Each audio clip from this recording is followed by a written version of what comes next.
来这里吃饭的以色列人多吗？犹太人？阿拉伯人根本上就没有，但是犹太人很多很多。我有几十年的客人，几代人都在我这里吃饭。当时79年来说，这里危险吗？这里问题多吗？以色列一直都有问题。到今天为止，昨天为止都有问题。这个阿拉伯世界的冲突，几次以色列的战争我都在这里。1982年的打黎巴嫩。打黎巴嫩，对。那个时候打黎巴嫩的时候，很多人，美国来的、其他国家来的犹太人，他们在街上里被等，然后就有车子把他们送走，送到前线去。我问他们我自己愿意来的。这边也有自杀性爆炸吗？很多，这个我亲眼看到的。在哪里？什么样子？这里39号。39号。这旁边那里。晚上也是爆炸了，他2个公交车啊。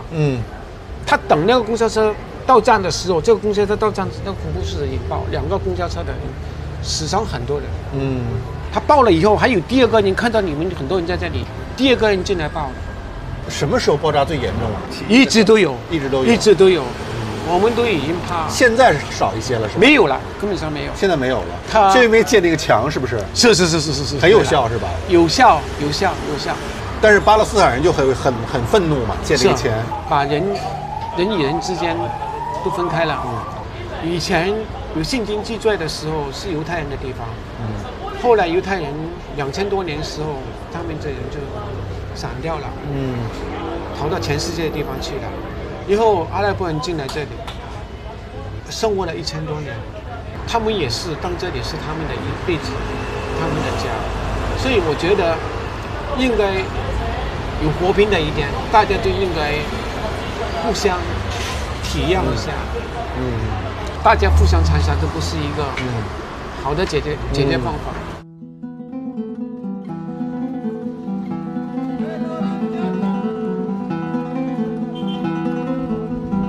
哇，这么高这墙，比那个柏林墙高多了。对啊，高太多了，这得有什么8米、10米高。耶路撒冷是一座有着3000年历史的古城，也是犹太教、基督教、伊斯兰教的发源地。有一个小平台，你望出去，居然可以看到2个宗教的地标性建筑物，一个呢是西墙，一个呢是金顶。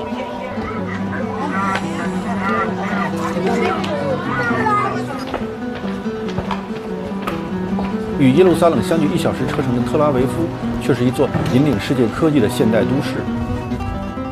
我相约赫拉利在这儿再次见面，我很好奇，如此复杂的环境对他的影响是什么。Hi, see you again. Hello. Hi, see you again. See you again. Hey, how are you? Hi again. Nice to meet Nice to you. meet you. So where to go? We need the car. Yeah, we are ready. Yeah, please. You know, I just traveled from Jerusalem, the old city. You see the different culture, different religion, and I mean very mixed culture, and lots of burden from history. Is there a kind of Israeli mentality? Could you describe it? As a tourist, maybe you go there. Oh, it's very interesting. Or you see all the old places. All this is where Jesus was, and so forth.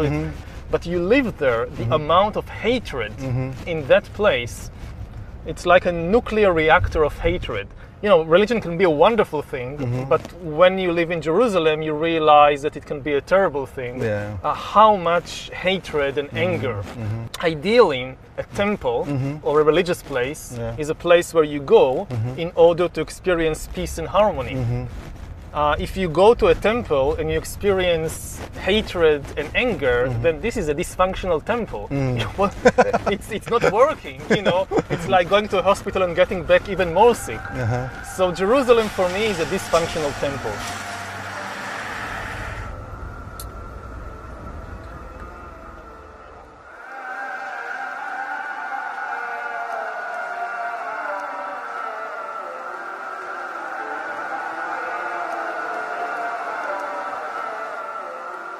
How this kind of things shape your mind, shape your...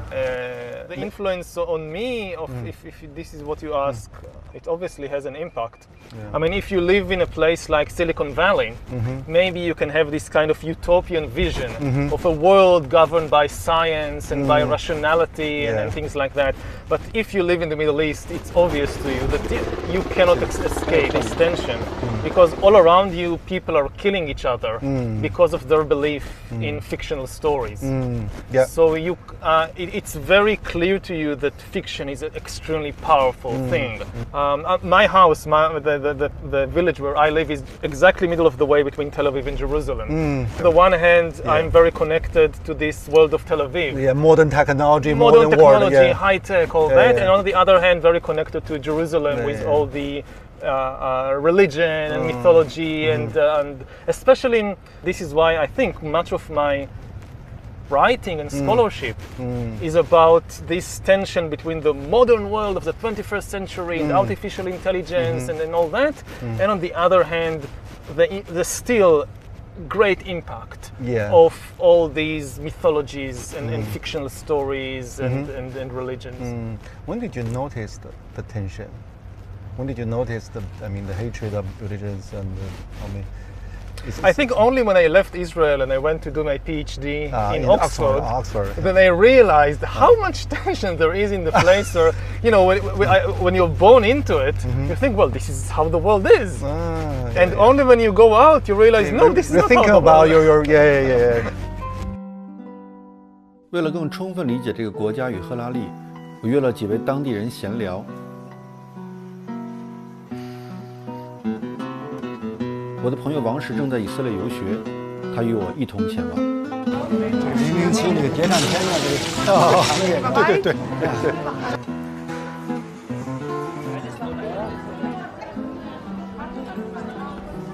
第一位是阿拉伯律师。Nice to meet you. How do you think about the Jewish people? I mean, the Jewish come back, take the city, they become the new authority. Is understanding or for you not? For me, I don't have a problem with the religion about the Jews. And they was living here before the occupation, and we have places that they are neighbors of the Arabs, and they don't have any problem with the Palestinian here before the occupation. When they kick them out from Europe and receive them, and later they are get of this country. But after, it's begin the problem. When I talk with the Israelis, most of the people, they have this stereotype. We really feel that. When they talking with me, are you real Arab? Yeah, I am Arab. Are you born here? Yes, I am born here. You know, here, the thing that it's helped me to live here in Jerusalem, it's how I look. According to the stereotype of the Israelis, I'm not look like the local people. The local people have to be dark skinned, not handsome person, and also my accent is good in Hebrew. You speak Hebrew? Yeah, of course, because I'm a lawyer. And in a good accent. So what's your nationality? Nationality, I don't have any nationality of any country. It's just residency. If I pass something, if I travel more than 3 or 7 years out of Israel, so they can get the ID, my ID. It's mean they can kick me out anytime. Like that we live. Do you have any solution? I mean, actually, I don't see any solution. I am born here and I love this country. I will not pass to anywhere.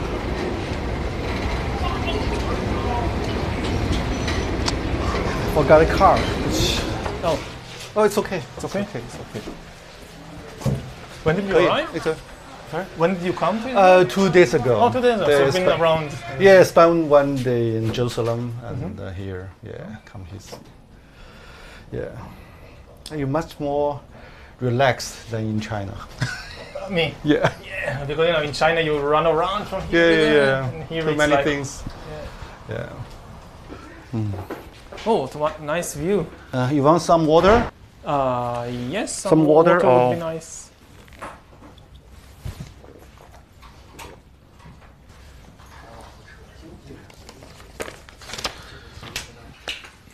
Tell me more about, your self-searching in Oxford, your life, your thinking, your mentality, how the change happened. Yeah. How the change happened. Yeah. Well, I went to Oxford to do my PhD on military history. I was always very interested in the big questions of life. Yeah. What are we doing here, and what is the meaning of life, and what is the source of suffering in the world, and things like that. But I got the impression that you couldn't really engage with these questions in the academic world. The academic world is kind of pushing you to focus on more and more narrow and specialized questions. On a parallel track, I'm personally very engaged and interested in these big philosophical questions. Big tension for you. Yeah, when I got my tenure at the university, I felt that, okay, now I'm kind of secure. Now they can't do anything to me. I'm some terrible crime, like you murder the dean or something, they can't touch you. Yeah, yeah. So I try and reconnect the two tracks with these big questions about humanity and about life. I guess it was luck had something to do with it, but it was very successful. In the 20th century, there are some historians also ask big questions like Arnold Toynbee, H.G. Wells. How this kind of tradition shaped you? Influenced me. Yeah. The biggest influence on me, I think, was from Jared Diamond. Jared Diamond. He was a specialist in birds. Yeah. Yeah. He was the one who came and kind of showed the historians, look, you can do these things to, like, looking at humans from a bird's eye view. From bird to bird view. Yeah. So you're comparing Jared Diamond. What's your advantage and disadvantage of your books? Their strength compared with me is that I don't really have any background in biology. But if you just know biology, if you just understand evolution and you know everything there is to know about humans, you can now explain human history. I don't think that this can work because human history also has a very important ingredient of culture, of ideas, of stories, of fictions, and this is kind of my specialty, the exploration and understanding of fictions and mythologies and stories and their immense impact on human history. And if you don't give enough importance to the stories, to the fictions, you will never understand something like the Second World War, or like the French Revolution, or like the rise of Christianity. There was no biological or geographical explanation.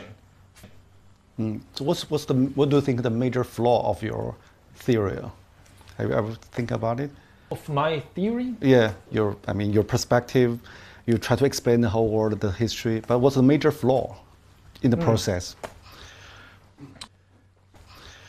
Well, if I knew the major flaw, I would have corrected it. But there are definitely flaws. Do you have any kind of worry? Maybe I speak so much about the change, the process, but actually I don't understand very well.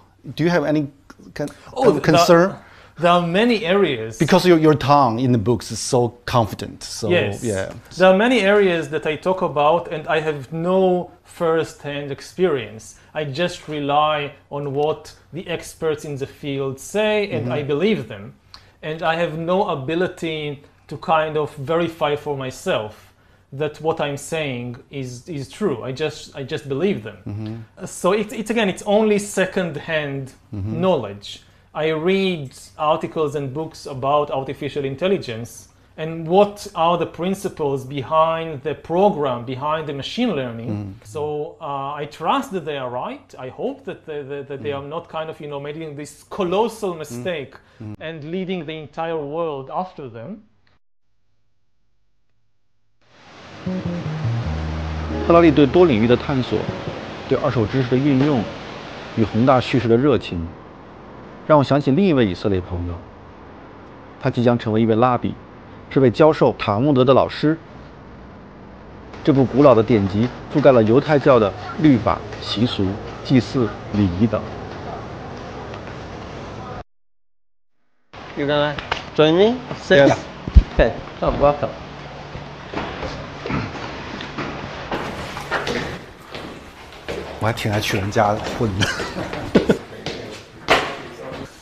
Welcome. Welcome, everybody. Maybe say something about yourself. You're from Dutch? Well, I am from a Dutch-German family, but I was born here. Nowadays, I'm studying to become a rabbi, conservative rabbi. How could one be a rabbi? You have to study and you have to pass exams. You compare with the priest for the Christian, similar things or not similar? I mean, the role they played in the social society. I think you know, you are the spiritual leader of the people, and it's a very important job because you're working with people. For us, for outsider, the Jewish education seems very interesting combination. On the one side, it's a quite religious. You stick some everlasting truth. On the other side, the Jewish people seems very open to new technology, new knowledge. So how to explain the combination of this kind of paradox? You know, if you read the Talmud, you can see in the Talmud that they already were very much open-minded. They had already broad knowledge. They didn't say, oh, we only have to confine ourselves to one knowledge, which is the Jewish. We have to understand everything because life is about everything. Talmud is a lot about discussions, open discussions. We bring different ideas and, oh, you heard a story that came from another country. How do we relate to that story? Is it relevant to us? I think that in the Jewish philosophy, and you have to listen to everything, understand other cultures, other people. 2,000 years ago, we were fighting amongst ourselves. And because we were fighting, you know, there were splits in the people, the temple was destroyed.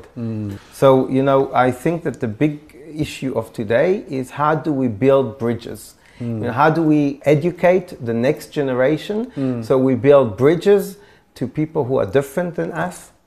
And how the Jewish people deal with the trauma? I mean, teach the kids to know the trauma, to know their past. We realized that the stories are very, very important. Everybody started talking about it and understanding that it is important to discuss it. Do you think that Israel today still facing kind of existential crisis? I want to believe that not. I think that, look, there are people in the world that say that they want us to disappear. But I don't think that, you know, practically it's possible. But human beings are not always predicted. What we learn from history is that human beings, that people, never learn from history. So history can often repeat itself because we just don't learn. So we don't look with open eyes of what happened only a few years ago and say, okay, let's do it differently. So I don't know. You know, I don't think that we are today on an immediate threat. But of course, Israelis feel that there is a threat. But I hope and I believe that we are strong enough and we'll be okay.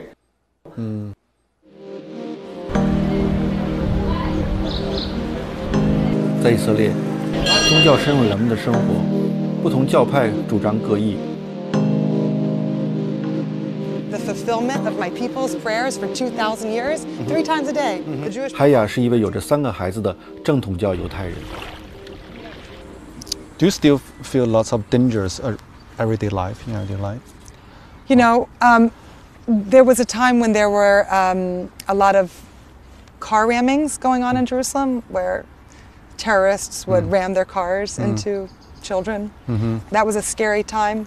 You know, my kids would go to school in the morning and I would literally cry with fear. That's not been happening in the past couple of years, so it's a quieter time right now. So I don't feel fear. I let my kids roam around freely.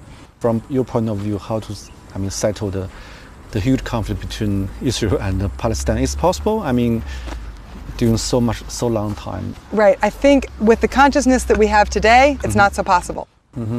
we need to be doing that work on ourselves personally and inside of ourselves. You know, I'm a therapist. I do couples workshops, you know, where it's about working on communication. So I think we need to be communicating more with our enemies and working through it via communication. If the city is a patient, Yeah. how to describe the psychological problem or maybe mental disorder for the city? You know, it's interesting we're having this interview today. Today is the National Day of Mourning. There's all sorts of things that we do today to enter into a consciousness of mourning for all of the pain of the world. 2,000 years ago, our people had senseless hatred. We hated for no good reason. We hated our brother, we hated our cousin, we hated. And for that, our national story goes, our temple was destroyed and the Jewish people were dispersed all over the world because we could not love each other. That's our psychological ailment is hate. And so the fixing of that is going to be love. It is love, senseless love. What does that mean and how do we do that is a whole other question, but I think just having that awareness, and we're trying to learn how to love senselessly. Wow. I know that seems like a little bit like theoretical maybe, but I think it's true. I think that's where we have to start.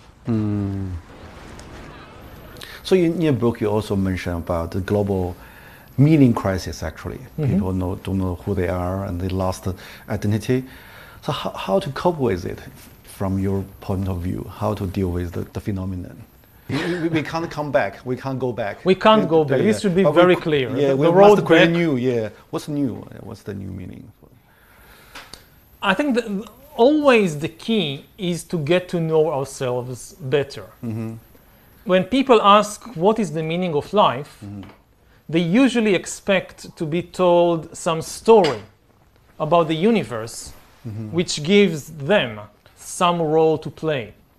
You have the Jewish story, the Christian story, the national story, but all these stories are false because the universe doesn't work as a story. It exists today in the world, not Israel, not Japan, not Greece, not Egypt. None of them existed 5,000 years ago. Humans coming out of Africa, the first cave art, the farming, the invention of farming, of agriculture, the invention of writing, of money, the first cities, all these things happened long before any of the nations that today exist appeared. So none of them offers you an eternal truth. And I think that what the real answer to this search for meaning is leave all these stories aside. And the key thing is to really understand the reality about yourself. So there are many tools to do it, from meditation to the tools of science, that to really explore what is the body, what is the brain, what is happening within me. If you really know the truth about yourself, I don't think that you need any of these stories anymore. So you say you must create your own story. No, you don't create your own story. You search for the truth, about the reality about yourself. But you said the whole history is about story, but how to see the reality. But people never live in the kind of true reality, mostly fictional. Yes, as I said, in order to live in society, in order to have a functioning social order, you must have all these kinds of stories. They're useful as tools. You cannot build societies without a story in which people believe. But it's the same in the case of entire nations and religions. You can't organize millions of people together if they don't agree on some common story and common laws. So we need these things. But they are just tools. They are not the ultimate reality.